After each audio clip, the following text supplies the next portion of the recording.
Toutes les choses que tu vas posséder lorsque tu auras de l'argent, belle voiture, belle maison, peu importe, tu les apprécies parce que tu sais perdument que le voisin d'à côté ne les a pas. Si le bonheur était disponible comme cela, si le bonheur était facile à acquérir, la notion même de bonheur n'existerait pas. Tu dois souffrir. Tu dois avoir du mal à acquérir les choses. C'est comme ça que tu savouras ces mêmes choses. Si elles étaient faciles à acquérir, tu n'en tirais aucune saveur. Naître pauvre, mourir pauvre, c'est nul. Naître riche, mourir riche, c'est nul. Naître pauvre et mourir riche, c'est la plus belle chose qui puisse t'arriver. Tu sais, lorsque j'ai commencé à gagner de l'argent, je pensais sincèrement que j'allais apprécier chacun des moments dans une belle voiture et une belle villa. Mais la réalité des choses, c'est que ça te saoule vite. Lorsque tu acquiers les choses, au fur et à mesure du temps, tu commences à t'y habituer. Elles perdent leur saveur. Par contre, une des plus belles sensations que j'ai à l'heure actuelle, c'est repenser à tous les moments où j'étais pauvre. Il n'y a pas plus belle sensation que ça. Tous les moments où je dormais par terre, au sol. Tous les moments où j'ai galéré, où j'avais du mal à manger. Tous ces moments-là me procurent un énorme plaisir qu'une Ferrari ou une Lamborghini ne me procurera jamais. En fait, ce que les gens n'ont pas compris, c'est que l'argent, ce n'est pas tout.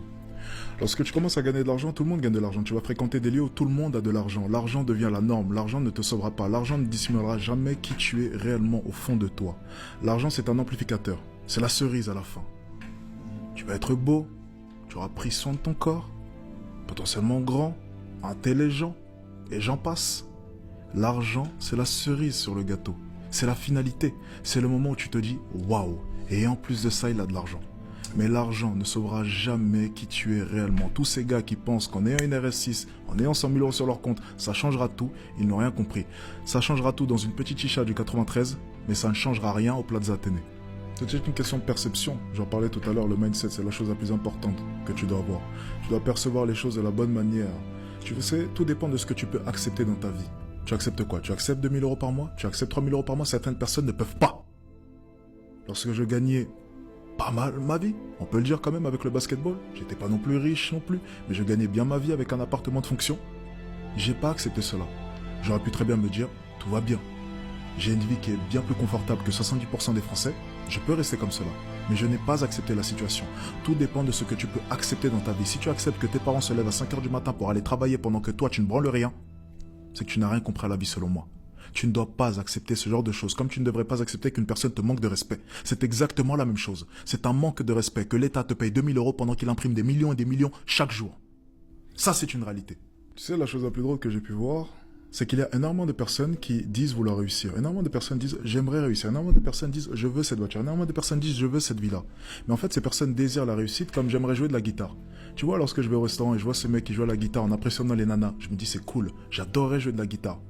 Mais en même temps, je ne passerai jamais une nuit à essayer d'apprendre à jouer de la guitare. J'aimerais bien en jouer, mais je ne ferai pas les efforts pour pouvoir réellement en jouer. C'est à peu près pareil avec les gens. Ils veulent réussir, mais ils ne sont pas prêts à faire les actions et les efforts pour pouvoir réussir. Je pense sincèrement que la plupart des gens se méprennent sur moi. La plupart des gens pensent que je suis une bête de confiance. La plupart des gens pensent que je ne doute jamais. La plupart des gens pensent que je n'ai jamais peur. C'est totalement faux.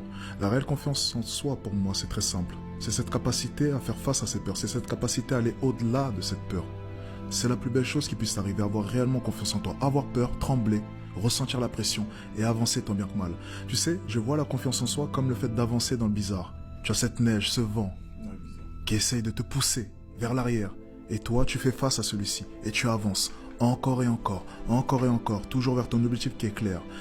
Une des choses les plus importantes, c'est de fixer un objectif. Et énormément de personnes veulent réussir, énormément de personnes veulent devenir riches. Mais énormément de personnes ne sont même pas en mesure de pouvoir citer précisément les points et les choses qu'elles veulent obtenir dans leur vie.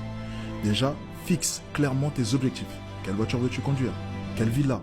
Combien veux-tu avoir sur ton compte en banque? Et ensuite, chaque jour, lève-toi avec cette idée en tête. Je vais acquérir chacune des choses que j'ai pu décrire et chacun des objectifs que j'ai en tête. Si tu t'assois chaque jour, tu regardes cet appartement que tu veux tant. Tu regardes cette voiture que tu veux tant. Si tu y penses chaque jour, tes actions suivront ta pensée. Les actions sont une conséquence du mindset et donc de ta pensée. Sans mindset, il n'y a pas d'action. Pensez avant tout à fortifier cela, parce que c'est la base de tout. Sans cela, votre château de cartes s'écroulera. Énormément de personnes respectent leurs paroles vis-à-vis des autres. Mais énormément de personnes ne respectent pas leurs paroles vis-à-vis d'eux-mêmes. Et ça, c'est une des choses les plus graves que tu puisses faire. Ta propre parole devrait avoir bien plus d'importance que la parole d'un autre. Tu dois te faire des promesses, tu dois te fixer des goals, et tu dois les respecter à tout prix. Parce que si tu te mens une fois, si tu triches une fois, tu te permets une deuxième fois de tricher à nouveau. Tu sais, Dire simplement que je n'ai rien à prouver, c'est la plus belle connerie que tu puisses dire. Je pense que c'est la plus belle connerie qu'un homme puisse dire. Je pense qu'on vit dans un monde de compétition. Je pense que c'est joueur contre joueur. Je pense qu'on a tous quelque chose à prouver. Je pense que depuis que nous sommes jeunes, on est noté constamment. Qui aura la meilleure note, qui accédera à la meilleure école, qui gagnera le plus. On vit dans un monde de compétition. Renier ce fait, ce serait être totalement hypocrite et dans le déni vis-à-vis du monde actuel. Je pense sincèrement que tu dois aimer la compétition. Je pense sincèrement que tu dois chercher à être la meilleure version de toi-même. Et je pense que Dieu récompensera la personne qui cherchera toujours à être la meilleure version d'elle-même. Je pense que tu dois te pousser à chaque instant dans tes retranchements. Chaque instant. À chaque instant en tant qu'homme, tu dois chercher à être la meilleure version de toi. Pour ta femme, pour tes enfants, pour ta famille, pour ta mère, pour ton père, pour toutes les personnes qui sont autour, pour que tout le monde soit fier de toi. Je pense justement qu'énormément de personnes sont disciplinées, mais peu de personnes sont autodisciplinées. Là est la subtilité. Énormément de personnes se lèvent tôt, énormément de personnes travaillent dur lorsqu'elles n'ont pas le choix. Mais combien de personnes se lèvent tôt alors qu'elles ont le choix? Combien de personnes travaillent dur alors qu'il n'y a personne pour surveiller leur travail? Tout le monde est discipliné, la plupart des gens sont disciplinés, mais peu de personnes sont autodisciplinées. Et lorsque tu es un entrepreneur et tu veux t'avancer vers l'inconnu et que tu es seul, l'autodiscipline, c'est la seule chose dont tu as besoin. C'est ta priorité. Être en mesure de pouvoir t'autodiscipliner, être en mesure de pouvoir respecter tes propres règles, être en mesure de pouvoir t'imposer les choses à toi, sans attendre l'avis de quelqu'un, la direction de quelqu'un. Tu devrais tellement vouloir réussir que dormir, ça devrait être compliqué pour toi. J'avais du mal à dormir et j'ai encore du mal à dormir aujourd'hui, malgré tout l'argent que j'ai sur mon compte en banque. Parce que chaque jour, je me lève pauvre. C'est une de mes règles. Chaque jour, je me lève en ayant 0 €. Peu importe combien est-ce que j'ai fait la veille, peu importe ce qu'il y a sur mon compte en banque, je me lève en étant pauvre. Je suis pauvre ce matin. C'était tous ces jeunes à Nice lorsque j'étais en vacances qui m'ont posé la question, mais pourquoi est-ce que tu ne vas pas en soirée? C'est samedi soir. Pourquoi ne pas aller t'amuser? Pourquoi est-ce que tu bosses? Pourquoi ceci? Pourquoi cela?